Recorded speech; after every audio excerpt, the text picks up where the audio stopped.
A Roman soldier on the docks of Alexandria, he lifts a clay jar. Inside it lie pale crystals, rough and grainy, sugar. Then he places a crystal on his tongue. The sweetness floods his senses so suddenly that his jaw slackens in disbelief.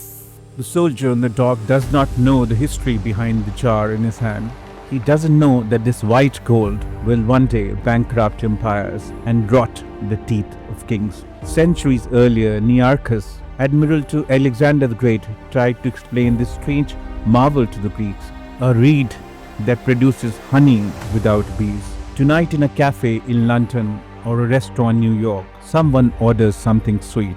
They speak the word sugar, unknowingly, unaware that its origin lies deep in ancient India. Hello, I'm Sarvajit and you are in India's Golden Age podcast.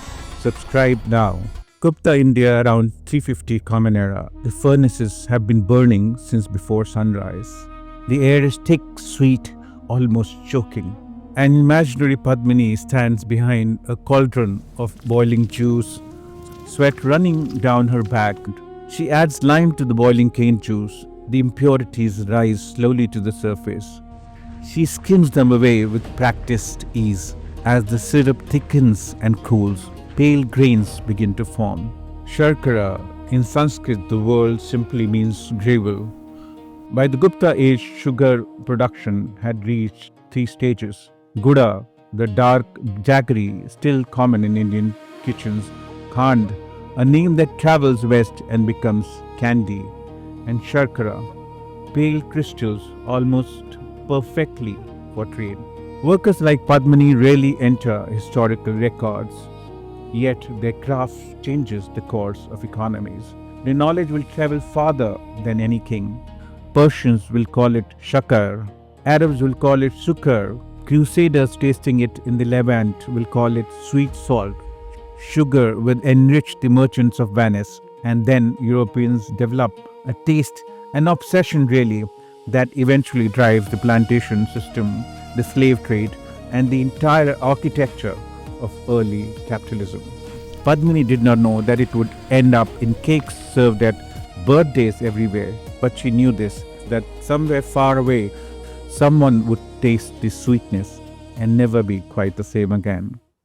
Now let me take you aboard the Harappan in 150 Common Era. Imagine a Roman captain Marcus who has just mortgaged his life savings, literally signed a contract at 24% interest to fill his ship with wine, copper, and lots of gold coins. He's sailing from Egypt to a place most Romans have never heard of, Muziris, on India's Malabar coast. The voyage ahead is brutal. 3 months across the Arabian Sea under monsoon winds that can split a hull. Marcus has only one certainty. If he returns with pepper, he becomes extremely wealthy. If he fails, his family loses everything. When Marcus reaches India, it is dawn at Muziris. Marcus knows the rule here. Indians prefer gold and silver. Nothing else matters. We know that someone like Marcus lived because archaeologists found his contract, the Muziris Papyrus, in an Egyptian rubbish heap 2000 years later. The contract includes 500 talents of pepper, 60 chests of nards, 4,800 talents of ivory. His cargo was valued at 9 million sesterces, equal to several years of tax revenue from Egypt, all in one ship, one man, one colossal bet. This isn't a straight story. This is an addiction story. The addiction of West to Indian pepper, black gold, and to white gold and other Indian spices and foods. In a sharp irony, Indian sugar technology eventually laid the seed for plantation economies around the world, with migrant Indians constituting the bulk of 19th century indentured labor. More than 1.6 million workers from British India were transported to labor in European colonies. Every mango eaten today carries a hidden passport stamped in India. The mango did not arrive in the subcontinent from somewhere else. It originated here. Its scientific name reflects that origin, Mangifera indica. Around 4,000 years ago, Indians began cultivating and spreading it. The name mango originated from Tamil and Malayalam words manga or mang, which the Portuguese adopted. In the 4th century before Common Era, an imaginary Buddhist monk named Dharmapala stands in an orchard gathering mango seeds. He places them carefully into his bag as he prepares to travel to the Malaya Peninsula. With him and other monks, the seeds will travel to Southeast Asia. Later, Arab traders introduced it to East Africa. Portuguese explorers eventually carried it to the Americas. But in India, the mango was never only a fruit. Buddhist texts describe the Buddha resting and performing miracles below the mango tree. A mango tree could take decades to reach its full yield. Kings planted groves whose finest fruit they would never taste. Dharmapala understood that. He carried mango seeds not because he needed fruit for the journey, but because he believed in the future. Somewhere along the way, he forgot how to think like that. At Lahore Deva in Uttar Pradesh, archaeologists have uncovered rice grains dated to around 6500 before Common Era. That means rice cultivation on the Indian subcontinent began roughly 8,500 years ago.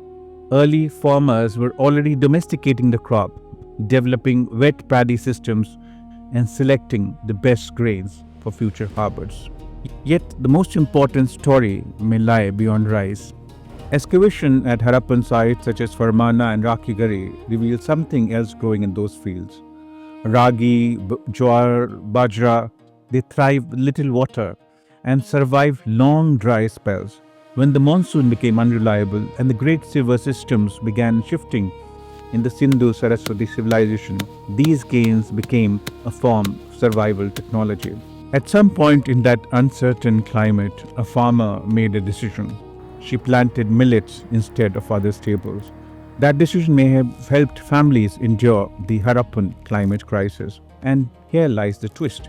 The very crops planted during that ancient crisis are now the ones scientists and governments are urgently rediscovering. 2000 years ago, Indian physicians practiced careful classification of food. Charaka classified food ingredients and prescribed dietary regimens much as modern doctors prescribe treatments. He believed that the physician who does not know the properties of food is like a soldier who does not know his weapons. Food was not separate from medicine. The kitchen functioned as a pharmacy. Padmini's gravel or Sharkara was cooling and pure, but it was also hard to digest. It was to be used in moderation.